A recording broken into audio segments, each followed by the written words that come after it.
This man was on day release from prison when he would take the life of his next victim. Oh, hi there, stranger. This is part 40 of the England's Whole Lifers list, so viewer discretion, as always, is advised. So today I'm telling you about Ian John McLaughlin, who was born on the 31st of May 1958.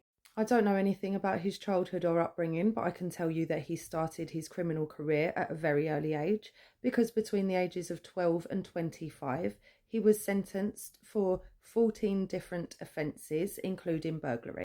And then in 1984, at the age of just 26, McLaughlin would take the life of his first victim. And this was Len Delgatti.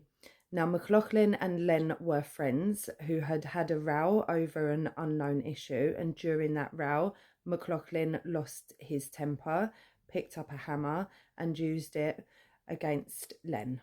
He also tied a towel around Len's neck to try to stem the flow of red fluid, and that towel also muffled the sounds of the hammer strikes.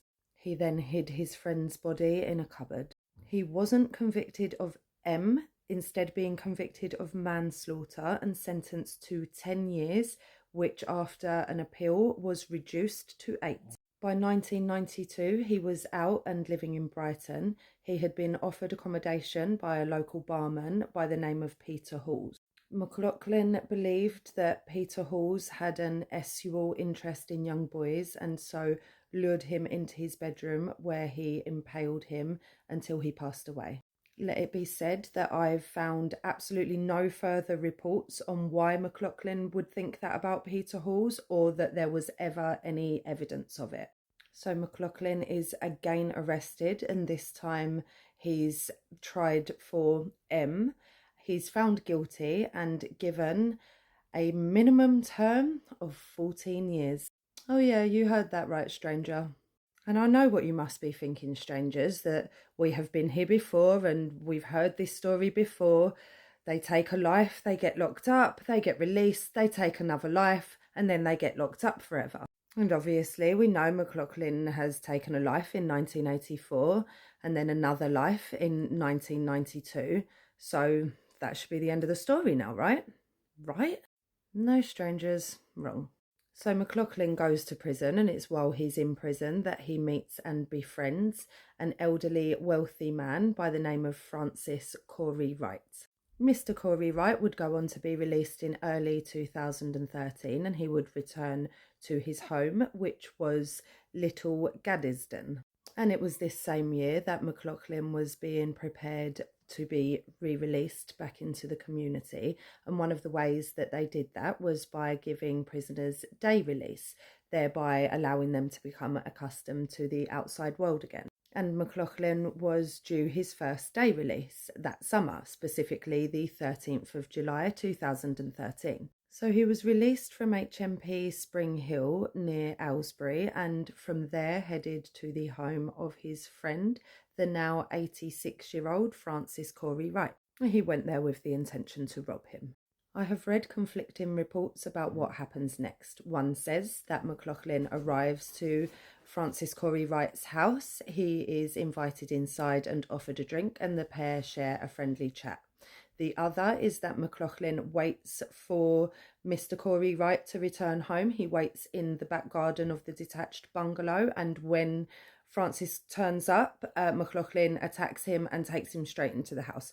Either way, both do end up inside of Francis's house, and McLaughlin demands to know where he keeps his silver and gold. He forces the 86-year-old man upstairs and ties him up in his own bedroom. McLaughlin took what he could in the way of valuables and bank cards, and at the same time, Francis got free and started shouting out of his bedroom window for help. A neighbour, a 66-year-old man by the name of Graham Buck, who lived just a couple of doors down, heard the shouting and came outside to go to the aid of Francis. So Francis has shouted for help. Graham is coming to his aid. At the same time, McLaughlin is trying to leave with the valuables that he has managed to steal. Now, at this point, Francis shouts to the neighbour Graham that there is danger, but Graham does try to stop McLaughlin from getting away. McLaughlin had been armed with a sharp implement, and He used that to cut Graham Buck in his neck area. The wound McLaughlin inflicted was so severe that 66-year-old Graham Buck passed away before emergency services could even arrive to try to help him. McLaughlin did a runner and was arrested 3 days later in London. He confessed to the robbery and unaliving, stating, quote, "I'm not sorry for what I did to the nonce, but I am sorry for what I did to the pensioner." You see, when McLaughlin had met Francis, the pensioner had been serving 30 months for the indecent assault of a 10-year-old boy. So McLaughlin goes back to court for the third time for taking yet another life. And I know what you're waiting for, but this time he was put on the list, but not quite, because the judge was not actually able to set a full life term in accordance with what the European courts had ruled just a couple of months before. But the judge did impose a minimum term of 40 years this time, which at the age of 55 was as close as he could get. It, of course, would mean that McLaughlin could not even apply for parole until he was 95, should he live that long. But then the next year, in 2014, the case was back in court again in an appeal, and the 40-year sentence was quashed for being too lenient and was replaced with a whole life tariff order. McLaughlin is still serving out his time. He'll be 67 this year and will obviously never be released. As always, rest in peace to the victims of this case, Len Delgatti, Peter Halls and Graham Buck. Now, oh my goodness, between me and you, stranger, this one had me shooketh, because it is bad enough when they do it once and are let out and then go on to do it again.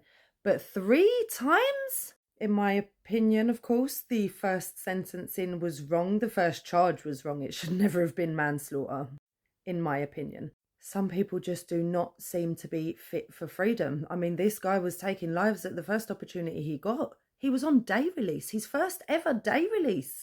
Please, as ever, let me know what you think in the comments. And another side note, I apologise if I have repeatedly said that name wrong. I've practiced it, and now it doesn't make any sense to me anymore. McLaughlin. And of course, as always, to you, stranger, if you've stayed with me up until now, then thank you for watching, and I will see you for the next one.